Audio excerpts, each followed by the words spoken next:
Hello everybody, my name is Thomas, content creator and game reviewer here at the Gamer Scene. Today I'm going to be reviewing the game Running with Rifles. This is a top-down military shooter in which you play as the soldier from one of three armies, the Green Belts, the Grey Collars, or the Brown Pants. I played as the Green Belts as they were the ones the trailer focused on. The aim of this game is to take over a whole map, a bit like Conquest in Battlefield. The special thing, or rather one of them, is that you don't play as a specific soldier, rather you are as disposable as the man next to you, and so when you die, and you will many times, you respawn as a different soldier with the same standard loadout as you started with. This basically means that if you have a really cool, say, rocket launcher, and you die, you will respawn with the standard gear you started with. Okay then. Let's get on with the review. We're going to start with some of the low points and frustrations I had while playing Running with Rifles. First off, you down one shot, and so do the enemies, which is fine, but the respawn locations can be quite annoying, since sometimes the game will put you at quite a distance from the objective, and the fact that there even are specific respawn points puzzle me.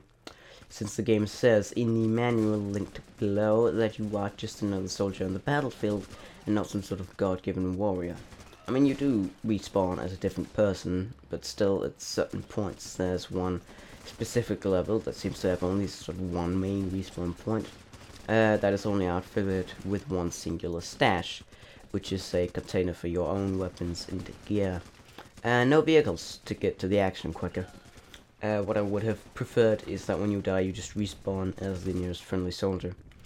Another thing that bugs me is the whole pausing thing, as this game is quite heavily designed for multiplayer. The pause menu doesn't pause the game. It just brings up the menu, which had me confused in the beginning, but the thing that bugs me the most with pausing is the fact that sounds keep playing even when you pause the game, which is dumb be. Which in my opinion is almost as big a sin as animation that don't stop when you pause the game, which doesn't happen in this one. Now, as this is a top-down shooter, you can only see within your immediate vicinity, which means that you can easily be shot from off screen, which also adds to the frustration. Okay, now that was the cons. Now let's take a look at the good side of Running with Rifles. The first thing that I'd like to talk about that I think is good in this game is the gunplay, as this is a shooter. The gunplay, as well as the cover system in this game, are very simplistic and therefore serve the game well, since it is a top-down, almost arcade shooter. The only slight problem I have with the gunplay in general is that this game is top-down, but also rendered in 3D, which can make for some situations involving height quite confusing. The atmosphere is also a strong point of the game, as you can have quite a lot of enemy and friendly AI on the screen at the same time. And on the subject of AI, the ones in this game are surprisingly good, which of course is vitally important in any kind of shooter. A point I'd also like to make is that there are vehicles in this game and the driving is good. The best thing I think about the vehicles is the troop transport truck, which is extremely useful as it makes for great backup situations. Going back to the atmosphere thing from earlier, the AI do have a few lines of dialogue that I feel really add to the immersion of the game.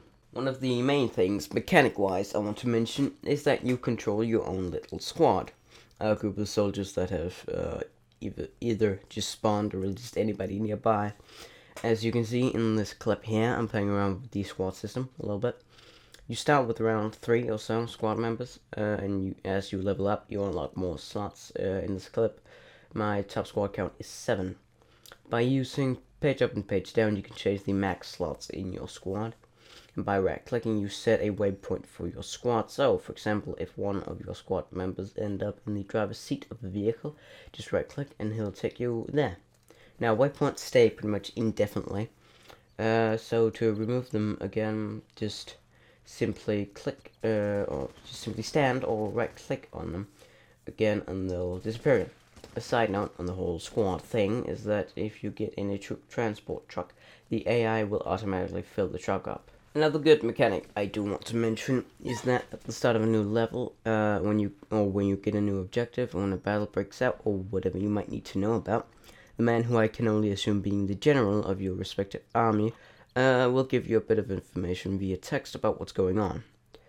And speaking of levels, whenever you do complete or beat one, you get a selection of what is basically portals to choose from, which take you to different levels.